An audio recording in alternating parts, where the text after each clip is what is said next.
Jersey Shore weather, windy and cold this afternoon. Total accumulations averaging 12 to 15 inches. Temperatures in the 20s. Windy and cold tomorrow with a leftover flurry, high of 34. For the Poconos, accumulations of 4 to 8 inches this afternoon. Tomorrow and Sunday, periods of clouds and sunshine with some flurries. High tomorrow near 25. KYW News Time, 2:30.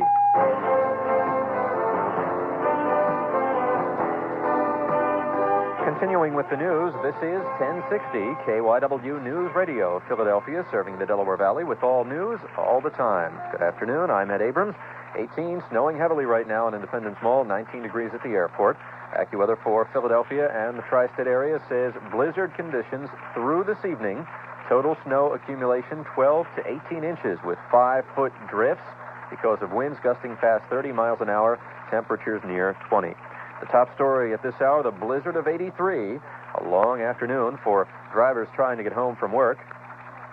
And the National Weather Service reports 8 inches of snow already on the ground at Philadelphia International Airport. Details in a moment. In other news, Lower Merion Township in Montgomery County has declared a snow emergency. This means that special parking restrictions are in effect on posted snow routes. Also, drivers must equip their vehicles with snow tires, chains, or studs. This traffic note, shadow traffic reports traffic is backed up on the Roosevelt Boulevard extension near Henry Avenue because cars are unable to navigate the hill.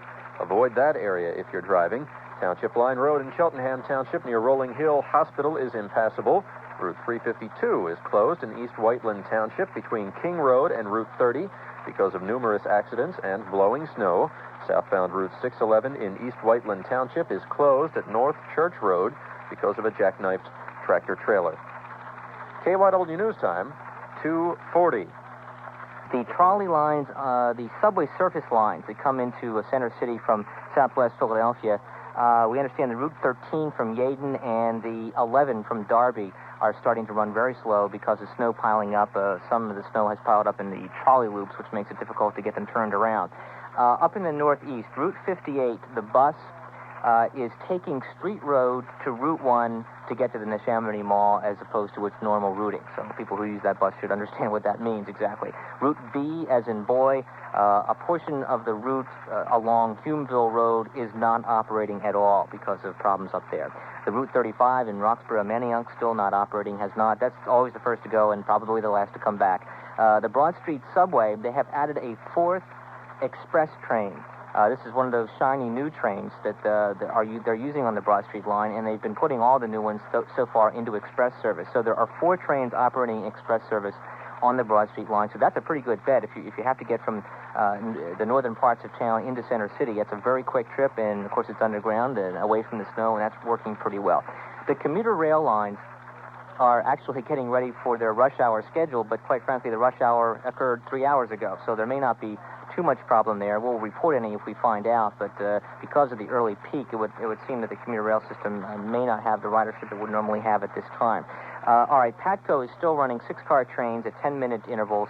Amtrak now reporting substantial delays from the Washington, D.C. area. The train that just came in was an hour late. There was a Broadway Limited in from the west part of the state, from Pittsburgh. That ran a half hour late. So Amtrak still is running to Washington, and quite frankly, it's the only way to get there. The roads are bad. We understand all the airports down there are all closed, so you can't fly there. And as you heard from Mr. Maloney earlier, you can't get out of Philadelphia anyway. The other way to get down there would be a bus, and Trailways has canceled all service to Washington, D.C. and beyond. Greyhound is still operating, but they are reporting substantial delays to and from that area. And again, the airport, Richard, I don't believe, ran over all the airport situation, but essentially from Philadelphia, although the airport is open, no one is flying in or out of it. So the runways are clear should they have a jet that wants to come in or take off. So at this point, air travel in and out of Philadelphia is pretty much restricted. Thanks, Steve. And before we take care of some business, let's go to the Shadow and Rod Carson. Rod? traffic is really jammed throughout the area. You understand from police now that they have closed the Race Street on-ramp to northbound I-95. It is impassable due to drifting and blowing snow and very, very slippery conditions on the ramp, so you cannot get onto I-95 from Center City from Race Street. That ramp has been closed. Now, generally, traffic on the Schuylkill Expressway from the area of the Walt-Whitman Bridge, that's the Walt-Whitman Expressway in the Schuylkill, 0 to 2 miles per hour for the most part up through City Line Avenue in both directions. West of City Line Avenue, it picks up to maybe 10 miles per hour. Use caution around the Lee Tire Curve. Very slippery conditions there, and traffic moving very, very slowly westbound out towards the Gulf Mills and King of Prussia area. The Roosevelt Boulevard northbound, jam-packed, very icy conditions on the Boulevard extension around Henry Avenue. A lot of cars can't make it up that hill. Avoid the Boulevard extension if at all possible. Many accidents throughout the area. Abandoned cars in traffic lanes on some of the major arteries, so be careful. Watch out for that. It's going to take you, in some cases, maybe up to an hour and a half to 2 hours to get home where it might normally take you 15 or 20 minutes. That's Shadow Traffic for KYW. I'm Rod Carson.